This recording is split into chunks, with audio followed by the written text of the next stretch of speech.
Countdown's number 2 story, tonight's worst person in the world. Number 3, Bello the Clown ventured into the audience estimates again and in the process caught stepping on his loofah. Finally, ratings for July are in. The TV ratings causing a true reality check for CNN and MSNBC. Fox News ranked number 6 in prime time. That's among all cable channels. CNN, 22, MSNBC, 30, right behind the Tomato Channel. Since I was off for a few days in July, I want to thank Laura Ingraham, John Kasich, and E.D. Hill for keeping the numbers up. I got your reality check right here, goober. In July, Countdown was the number 3 rated show in all of cable news adults 25 to 54 behind Limbaugh and Hannity.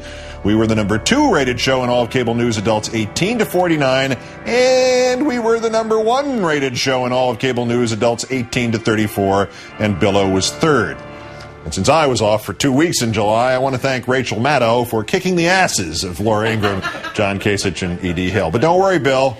You're still dominating that important demographic, 65 to dead.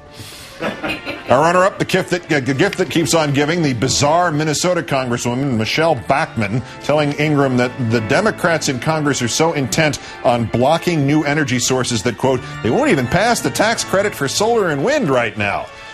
4 times this summer, the Associated Press reports, Senate Republicans blocked action on the legislation that would establish tax credits for renewable energy entrepreneurs in fields like solar and wind. And when a similar bill came up in the House, Bachman voted to block it. Actually, Representative Bachman could herself be the solution to the energy crisis if we could just harness her hot air. But our winners, the family Bush and comedian Rush Limbaugh. The 41st president, the 43rd president, and the innocent bystander, the former Florida governor, phoned into the Limbaugh show today to wish him a happy birthday. What, there's more? That's not enough? Oh, yeah, the current president announced he'd said to his father and brother, quote, listen, we ought to call our pal and let him know that we care. Then he insisted on more drilling for oil. Seriously. Then he put 41 on the phone, and 41 apparently didn't know they were all on the radio. Quote, it's wonderful, and it's great having the family up here in Maine, and all is well.